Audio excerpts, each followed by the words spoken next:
Lamdam asida foreign militant singna kayarak landarakhe micham miyamgi lanthum kayarak mang takhankhe border security asoiba kaya amasu leikhi haiba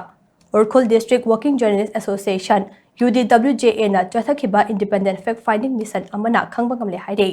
the down tanta ke report amana hai tha asigi tareta foreign militant singna Kamjong district ke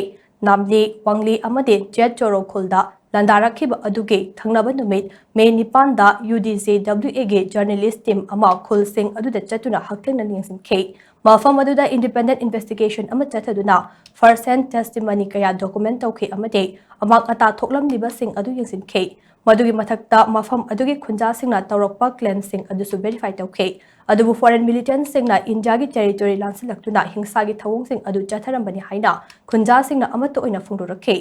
Attack adu hakthengna thengna hoba singna phongdoropagi matung ina thaudok adu ayuki pung mari rom tabadagi horokhibane khulai matik chana paiba masing yamba militant sing Indo Myanmar border lansilaga Khul Singh adu C circle tactical formation da koshilaba matung matam amatada tongan mai kaidagi attack chatharakibane nongmai maru kaya atat akam letera kapsilaklaba matungda bomb amuk langsilaktuna pokai hankhe maduna maram oiraga khunja sing manak nakpada leiba umong wamang da tension duna lonakhe Nong ngalakpada yum amadi dukan kunithoi rom tangoi olamkhe gari kaya thukairamkhe amate pochai kaya lut tawduna pukhi haina independent fact finding mission aduda khunja singna phongdurakhe Kamjong district headquarters ta chongjapam loduna leiba khunja kaya amagasu journalist ke team aduga unakhe khunja singna phongdorapagi matung ina attacker sing aduna laman khumbal lakpani haina hairami haire attack aduda khunja nupi amasu siningchita hinghokhi haire Nupi aduna phongdorakpagi matuk ina mahaki mapuroiba adu attacker sing aduna faraga church ta pukhe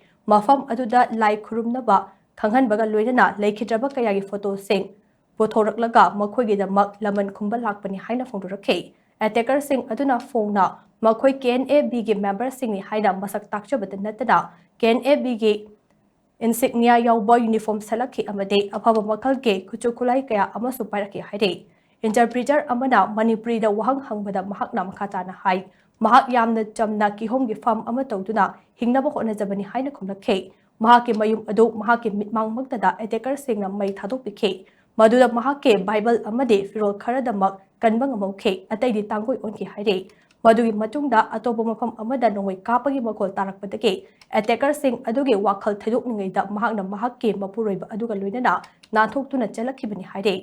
Choro village ke mantri Inofungrai Ansari na so media team aduda Myanmar dagi khulai paiba kaya chongatuna attack adu chatharambani haibage khudam changdam kaya lei haina phungdorakhe magna hai border gi wangmada leiba kuki khul ahum marina militant sing adu host tawraga thamkhe militant sing aduna border lalaga attack